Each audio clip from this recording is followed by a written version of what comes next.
Alright guys, so this is kind of a project that we've been doing over break here. No, not plowing snow, but the 550. We put a clutch in it, and we just finished putting a brake shaft seal in it. And you can see it's running rich, so we're trying, that's what the feed sack's for. We're trying to get it to warm up.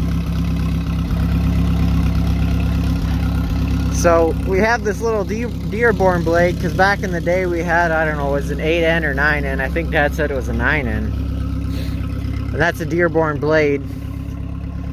And we have a Dearborn dirt scoop that we have videos of, it's just we need to upload it. We tore down those sheds over there. There's two junky sheds where that manure spreader was.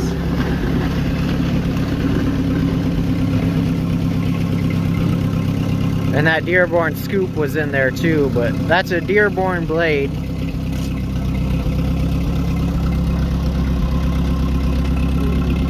Yeah, we're trying to adjust the carb. Yeah. This works good because it's light. We usually use the 4450 and just do the same thing except with that. But the risk you run with that is on that 4450, this concrete isn't even, because we get ripped off back in the day when we laid it. Oh yeah, the lights work now. Fuse was completely destroyed. The lights have never worked on it, but they work now. It's still kind of iffy, but fuse stuff there. But that 4450's got enough power with that blade. If you hook an edge of concrete on there, it'll just rip the concrete right up. So this works pretty good for that, because this thing probably just spin out if you hook the concrete. But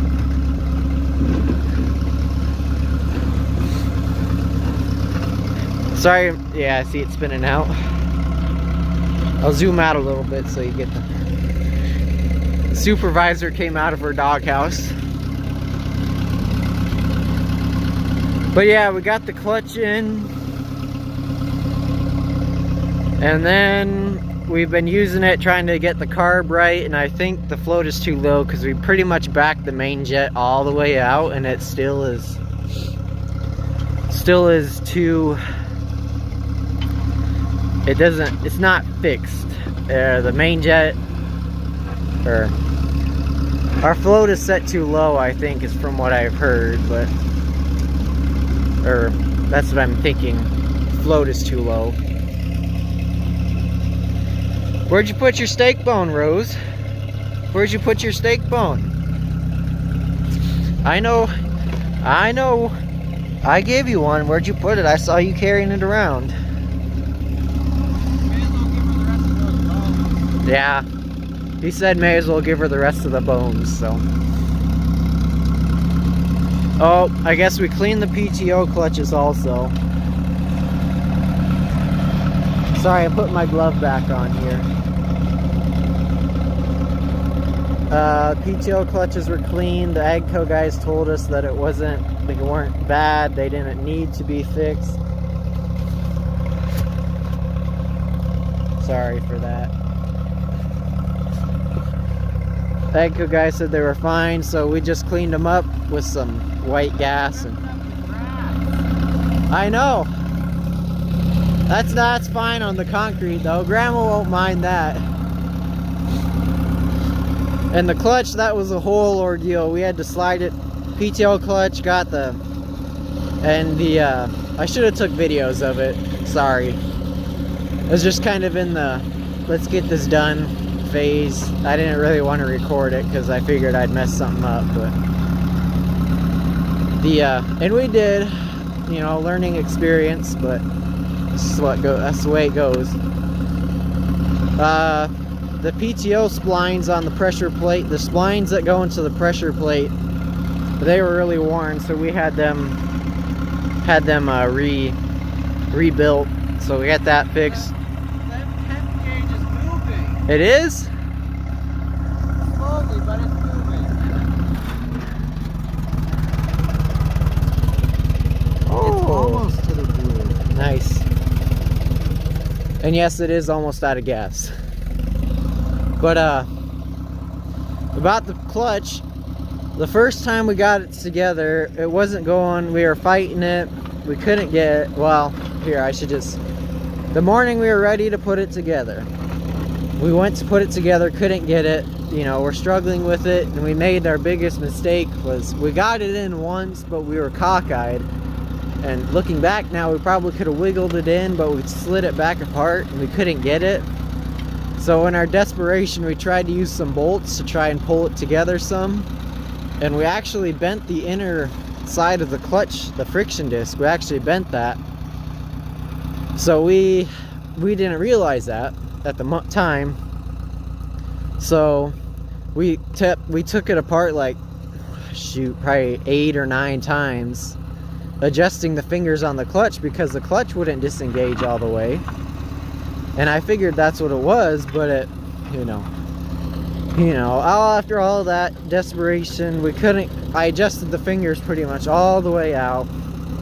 That didn't fix it, so our problem was obviously not that, so we just bit the bullet and took it back off.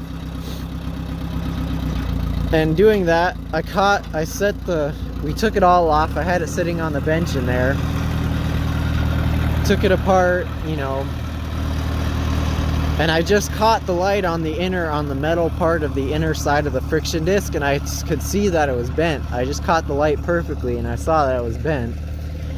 So we got it straightened out using the press, you know, obviously not proved, but it worked. Slid it together, worked the first try. So yeah, that was a learning experience for sure, but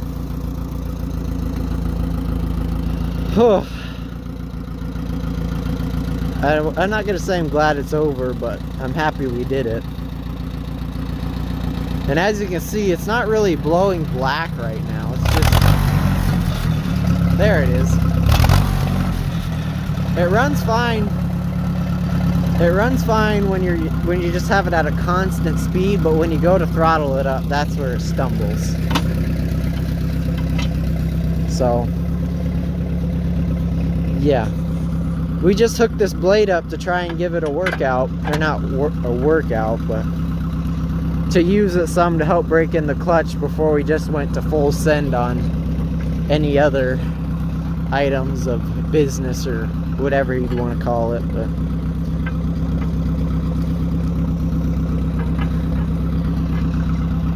yeah, there she is. Sorry I didn't get video of it. It's just one of those things we just figured we better go through it, you know, not worrying about videoing and just go through it and get it done.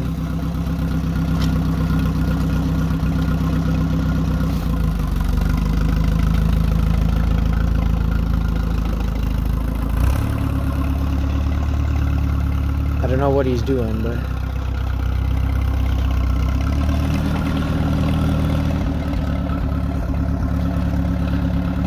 and the writing on that feed sack, like right there, is this JLIS, just like it says, because that was a corn bag.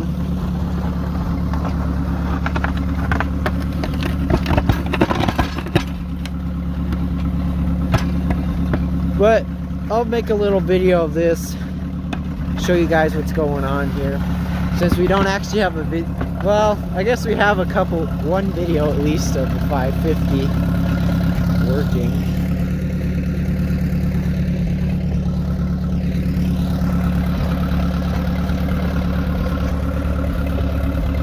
Get that close-up shot.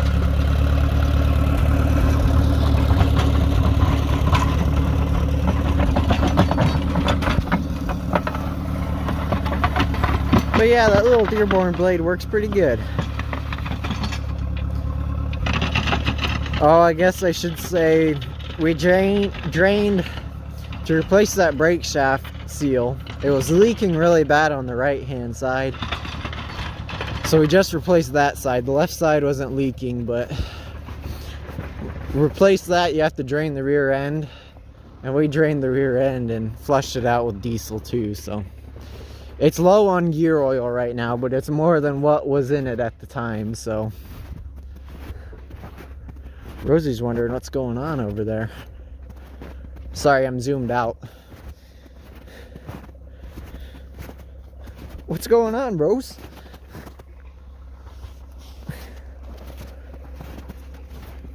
Yes, she's our Nebraskan polar bear.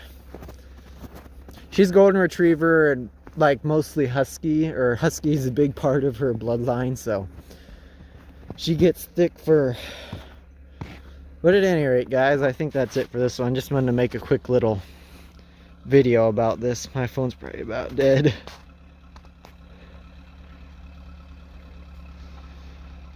Blatant off by the mailbox.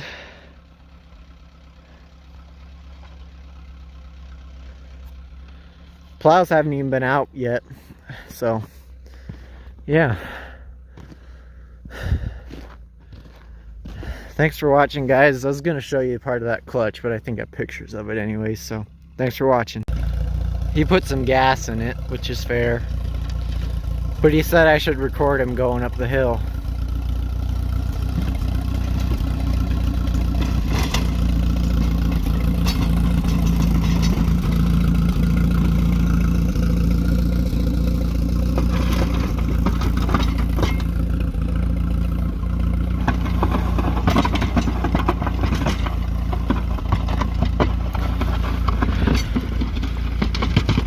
This driveway doesn't get any shade, or it doesn't get any sunlight. All it gets is shade in the winter, so it's pretty much an ice skating rink. And this last snow we got, it rained before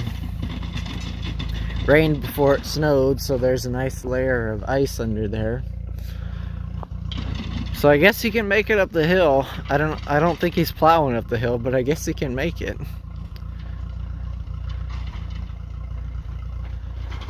I don't know where he's gonna wanna. I don't know where she's gonna spin. I should know, but you know.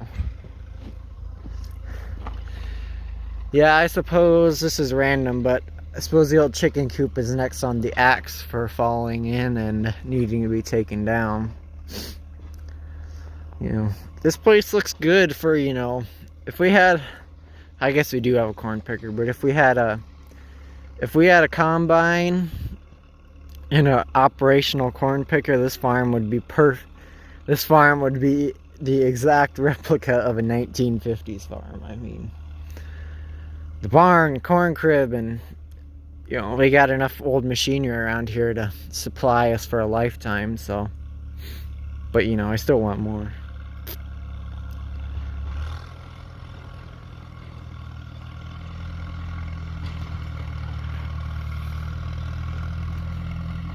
So we'll just add this on to the other video.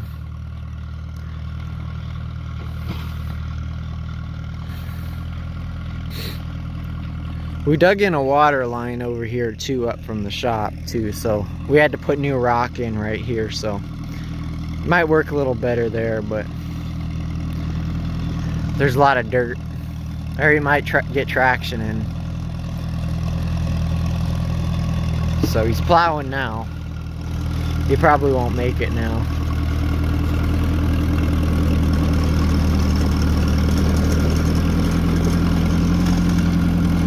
Not gonna make it. Not gonna make it.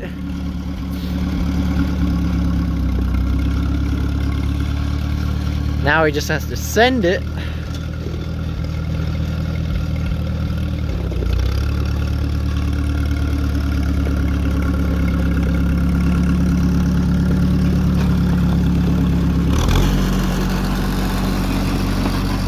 He's not even plowing any snow. It's pushing the whole tractor sideways. Yes, we know we need chains. This is just pretty much for fun, so don't. We have the snow plower right up there. We know we need chains. We have chains for it, but we're just messing around pretty much. We're messing around, but we have a purpose. I'll do a drifty around the corner there, huh? Guess he's gonna switch his blade. Oh, and I don't know. I don't know what video will get uploaded first, but I have another video of the 70, an update on the 70. And in that video, I tell you about the WD Alice forklift tractor we have here that we have no videos. Well, there might be one video that has pictures of it in it, but that's it. And in that video, I just showed it, but I have an update on it, the fact that it's unlocked. So it's unlocked. It actually looks pretty clean in there. The gas tank's empty, so there probably will be a video of sticking a battery into that and seeing if it runs. So yeah, we'll see what happens with that, but I think I'll let him drive by here and call that the video.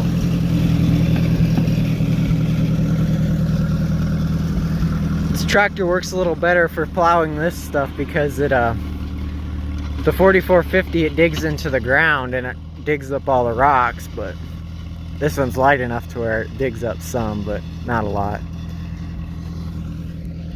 But yeah, that WD, that should be an interesting project if it does come, you know, if it does work. I mean, it's unlocked right now. I turned it over. So, you know, we'll see what happens with that, but if it runs, well, then I personally would like to convert it back to a tractor because it looks like a death trap, and we have 5 loader vehicles, 4 tractors, and a skid loader on the farm. We have no need for that thing. So I guess I'll probably convert it back to a tractor. But yeah, at any rate, guys, thanks for watching. Comment, rate, and subscribe.